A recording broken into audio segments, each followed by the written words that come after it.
Praise the Lord, God smiling again. एक और सुबह है जो प्रभु ने दी है, दिल की गहराई से धन्यवाद करेंगे। न्यायों की पुस्तक चल रही है, हमने कल दूसरा अध्याय पढ़ा था और आज पढ़ेंगे तीसरा अध्याय। रोज रोज एक एक अध्याय। कई बार लोग इस पर भी कामिल नहीं हो पाते। I know that it is really hard. कई बार लोगों के लिए मुश्किल हो जाती है बातें, but the one who has heart towards the Lord, जो प्रभु की ओर दिल रखता है, जिसके हृदय में प्रभु का वचन बसता है, उसके लिए ये आसान और अच्छा और सुखद है कि वो संगति करे। आइए शुरुआत करते हैं तीसरा अध्याय। और तीसरे अध्याय में कनान देश में रह गई जातियों के बारे में बात हो रही है। हमने पिछले अध्याय में पढ़ा कि परमेश्वर ने छोड़ दिया था इजराइल को। क्यों छोड़ा? सवाल तो है, लेकिन उसका जवाब मिलेगा आगे। तीसरे अध्याय में पढ़ते हैं। तीसरे अध्याय में पहले वचन में, इजराइलियों में से जितने कनान में की लड़ाइयों में भागे हुए थे, उन्हें परखने के लिए यहोवा ने इन जातियों को देश में इसलिए रहने दिया कि पीढ़ी पीढ़ी के इजराइलियों में से जो लड़ाई को पहले न जाते थे वे सीखें और जान लें।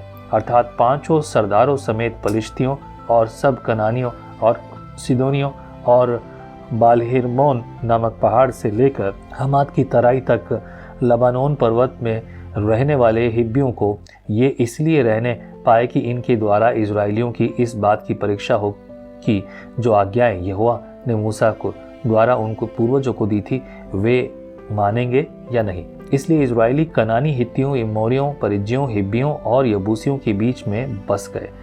तब वे उनकी बेटी ब्याह लेने लगे और अपनी बेटियां उनको ब्याह में देने विवाद होने लगे और उनके देवताओं की भी उपासना करने लगे।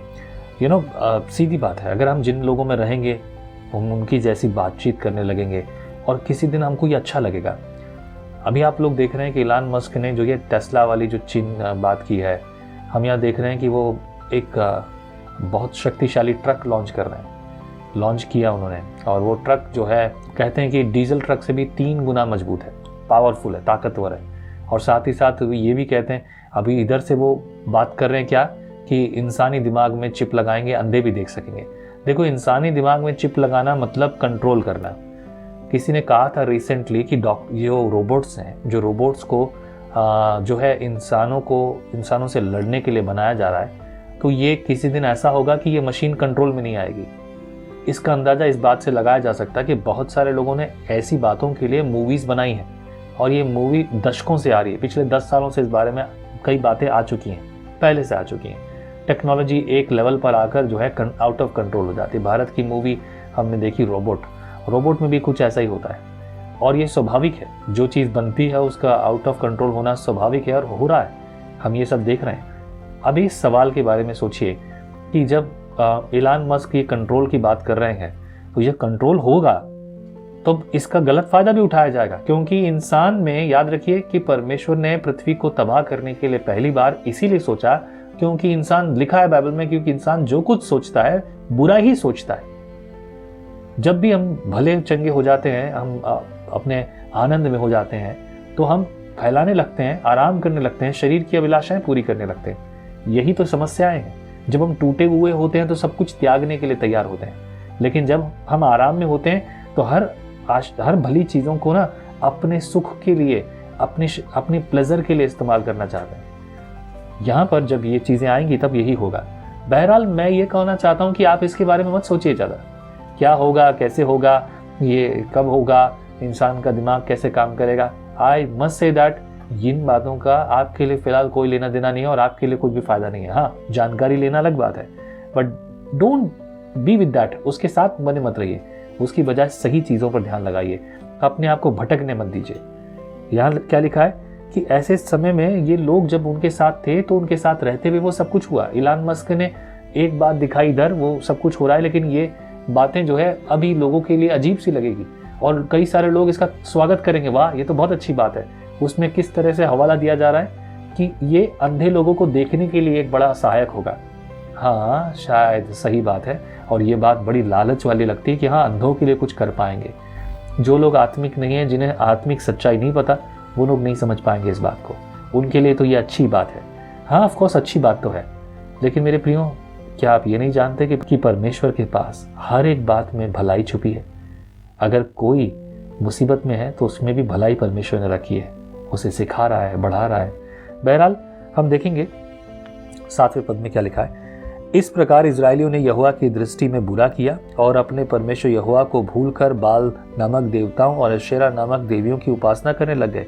तब यहोवा का क्रोध इजराइल पर भड़का और उसने उनको अरमनहेम के राजा कूशन रिश्मताई के अधीन कर दिया। इसलिए इजरायली 60 वर्ष तक कूशन रिश्मताई के अधीन रहे। तब इजरायलियों ने यहोवा की दुहाई दी और उसने इजरायलियों के छुटकारे के लिए कालेब के छोटे भाई ओत्निएल नामक कांजी के पुत्र को ठहराया और उसने उनको छुड़ाया। उसमें यहोवा का आत्मा समाया और वह इजरायलियों पर न्यायी बन गया और लड़ने को निकला। और यहोवा ने आराम के राजा वह कूशन रिश्मताई जयवंत हुआ। तब 40 वर्ष तक देश में शांति बनी रही। तब कंजी का पुत्र ओत्निएल मर गया। ये ओत्निएल के मरने से पहले की बात अगर हम देखें तो ये सारी घटनाओं के पीछे एक बड़ा उद्देश्य रहा। देखो आप क्या देखते हैं 7वें पद में, इस प्रकार इजरायलियों ने यहोवा की दृष्टि में बुरा किया। जब आप ऐसे लोगों की संगति करोगे तो बुराई सामने। अगर आप अपने आप को प्रिवेंट नहीं कर सकते, रोक नहीं सकते, सीखे नहीं है, तैयार नहीं है, then you will be in wrong direction. आप गलतियां करेंगे। पर इन्होंने वही गलती की जो उनके साथ रहते थे। लोगों के साथ रहना बुरी बात नहीं है, ये आपके लिए परमेश्वर की आज्ञा है। उनकी देखभाल करना, उन्हें प्रेरित करना, उन्हें सही मार्ग पर लेकर आना बेहतर और उत्तम भाग है, यही करना भी चाहिए। लेकिन इसका अर्थ ये नहीं कि हम उनके अनुसार उनके जैसे शामिल हो जाएं। कई सारे लोग बोलते हैं, अभी जो है ना, ये कई सारे त्यौहार आते हैं तो happy Diwali, happy Diwali, happy Dussehra, happy Dussehra, वो बोलते हैं तो हमने भी बोल दिया वो खुश हो जाएंगे। आप क्यों बोल रहे हैं? अगर आप उनके साथ शामिल हो रहे हैं तो आप अपनी आत्मिकता खो रहे हैं मेरे प्रियो। इस बात में परमेश्वर से आप प्रतिफल नहीं पाएंगे क्योंकि आप उनके साथ उनकी चीज़ों में शामिल हो गए। मेरे प्रियो, आपको ये तरीके ढूंढने पड़ेंगे। मेरा तरीका, मैं बोलता हूँ hello hello, good morning, gods morning, that's it. मुझे बाकी उनके जैसा जवाब देने की ज़रूरत नहीं है। लोग नमस्कार करते हैं, मैं भी नमस्कार करता हूँ, लेकिन मेरे मुंह से मैं ऐसे शब्द को ना करूँ। नमस्कार का एक अलग अर्थ है। कई सारे लोग बोलते हैं आप हाथ मत जोड़ा कीजिए। क्यों ना जोड़ूं? आप परमेश्वर की सर्वश्रेष्ठ रचना है, आपका आदर करना मेरी जिम्मेदारी है। और हाथ जोड़ना इसका मतलब ये नहीं होता कि मैं आपकी आराधना कर रहा हूँ, वर्शिप कर रहा हूँ। हाथ जोड़ने का मतलब होता है मैं आपका आदर करता हूँ, मैं आपको अपने से बेहतर समझता हूँ। इसीलिए तो प्रभु ने कहा कि एक दूसरे को अपने से उत्तम समझो, बेहतर समझो। अगर आप नहीं समझोगे तो प्यार कैसे करोगे? इसलिए हम आगे बढ़ते हैं। 12 पद में लिखा है, तब इजरायलियों ने फिर यहोवा की दृष्टि में बुरा किया और परमेश्वर ने मोआब के राजा एग्लोन को इजराइल पर प्रबल किया, क्योंकि उन्होंने यहोवा की दृष्टि में बुरा किया था।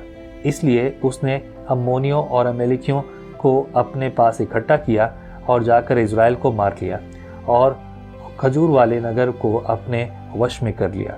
तब इजरायली 18 वर्ष तक मोआब के राजा एग्लोन के अधीन रहे। अगर आपने गलती की है तो परमेश्वर कभी नहीं छोड़ेगा।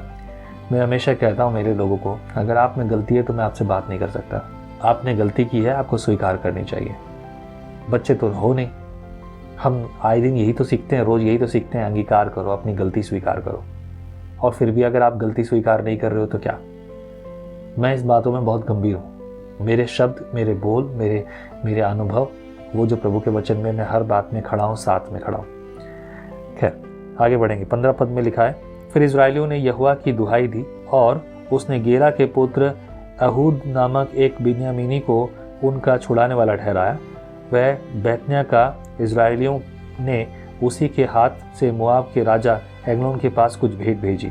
यहूदा ने हाथ भर लंबी एक 2धारी तलवार बनवाई थी और उसको अपने वस्त्र के नीचे दाहिनी जांघ पर लटका लिया। तब वह उस भेंट को मोआब के राजा एग्लोन के पास, जो बड़ा मोटा पुरुष था, ले गया। जब वह भेंट को दे चुका तब भेंट के लेने वाले को विदा किया, परंतु वह पास गिलगाल के निकट की खुदी हुई मूरत के पास लौट आया और एग्लोन के पास कहला भेजा, हे राजा, मुझे तुझसे एक भेद की बात करनी है। तब राजा ने कहा, थोड़ी देर के लिए बाहर जाओ। तब जितने लोग उसके पास उपस्थित थे वे सब बाहर चले गए। तब एहूद उसके पास गया। वह तो अपनी एक हवादार अटारी में अकेला बैठा था। एहूद ने कहा, परमेश्वर की ओर से मुझे तुझसे एक बात कहनी है। तब वह गद्दी पर से उठ खड़ा हुआ।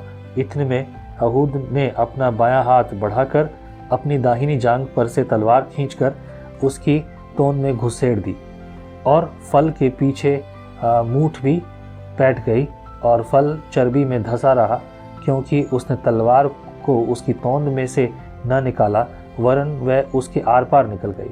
तब अहूद छज्जे से निकलकर बाहर गया और अट्टारी के किवाड़ खींचकर उनको बंद करके ताला लगा दिया। अहूद ने एक बड़ा जो है साहस का काम किया। किसी राजा को मारना आसान नहीं है, और राजा के सामने पहुंचना, राजा के सामने बात करना, और देखिए राजा ने भरोसा भी किया। मेरे कुछ लोग हैं जो मेरी चिंता करते हैं, मैंने देखा अक्सर वो मुझे प्रोटेक्ट करते नज़र आते हैं और वो देखभाल करते हैं कि कहीं कुछ गलत ना हो जाए, खाने के बारे में कि मैं क्या खा रहा हूँ, कहीं कुछ गलत चीज़ तो नहीं है, किसी ने कुछ गलत दिया तो नहीं है। आई सी दैट। और ये हम सब एक दूसरे के प्रति करते हैं, हमारे संगी साथी, और ये स्वाभाविक है कि एक दूसरे की चिंता की जाए, क्योंकि जब आप खड़े होते हैं, जब आपको लोग पहचानते हैं, जब आपके आसपास लोग आते हैं, तो ऐसी घटनाएं होना स्वाभाविक है। आपने लोगों को देखा होगा बॉडीगार्ड्स रखते हुए। बॉडीगार्ड रखने का कारण ये ताकि उनको सुरक्षा मिले। I am not talking about the bodyguards for me, but I am talking about one thing, the relationship in all. यहाँ पर अहूद का जब उससे राजा से मुलाकात होनी थी, तब अहूद ने भरोसा भी किया, भरोसा जीता भी उन्होंने। बट व्हाट, उसके लिए तो जो होना था वो होना है। खैर, मैं नहीं कह रहा हूँ कुछ गलत है, but need to understand this thing. 24 पद में लिखा है, उसके निकल कर बाहर जाते ही राजा के दास आए तो क्या देखते हैं कि अट्टारी के किवाड़ों में ताला लगा है। इस कारण वे बोले, निश्चय वह हवादार कोठरी में लघु शंका करता होगा। वे बाट जोते थक गए। तब यह देखकर कि वह अट्टारी के किवाड़ नहीं खोलता, उन्होंने कुंजी लेकर किवाड़ खोले तो क्या देखा कि उसका स्वामी भूमि पर मरा पड़ा है। जब तक वे सोच विचार कर रहे थे, तब तक अहूद भाग निकला और खुदी हुई मूर्तों की परली ओर होकर सेईर में जाकर शरण ली। वहां पहुंचकर उसने एप्रेम के पहाड़ी देश में नरसिंगा फूका। तब इजरायली उसके संग होकर पहाड़ी देश से उसके पीछे नीचे गए, और उसने उनसे कहा, मेरे पीछे पीछे चले आओ, क्योंकि यहोवा ने तुम्हारे मुआवी शत्रुओं को तुम्हारे हाथ में कर दिया है। तब उन्होंने उसके पीछे पीछे जाके यरदन के घाटों को जो मुआब देश की ओर है ले लिया, और किसी को उतरने ना दिया। उस समय उन्होंने कोई 10,000 मुआबियों को मार डाला। वे सब के सब हष्ट पुष्ट और शूरवीर थे, परंतु उनमें से एक भी न बचा। इस प्रकार उस समय मुआब इज़राइल के हाथ के तले दब गया। तब 80 वर्ष तक देश में शांति बनी रही। यहाँ पर अब दूसरा न्यायी कौन रहा, इस बात को समझने की जरूरत है। परमेश्वर समय समय पर इन्हीं लोगों के बीच में लोगों को दे रहा है, क्योंकि परमेश्वर की सुधि लेना ये स्वभाव में है। वो सुधि ले रहा है, वो आपके दुखों को देखकर आनंदित नहीं होता। कुछ लोग कहते हैं, मेरी प्रार्थना क्यों नहीं सुनी जा रही, परमेश्वर तक मेरी प्रार्थना नहीं पहुंच रही। हाँ, मैं सोचता हूँ कि आप गलत समझ रहे हैं, क्योंकि सीधे शब्दों में बाइबल हमें बता रही है, परमेश्वर ने पहली बार में ही सुना है। नम्रता, दीनता, आपके जीवन का स्वभाव वो देखना चाहता है, but that does not mean कि वो आपकी प्रार्थना को नहीं सुन रहा, वो आपको देख नहीं रहा या समझ नहीं रहा। ये गलतफहमी में होगा। इसके बाद 31 पद में लिखा है, इसके बाद अनात का पुत्र शमगर हुआ, उसने 600 फलिस्ती पुरुषों को बैल के पैने से मार डाला। इस कारण वह भी इज़राइल का छुड़ाने वाला हुआ।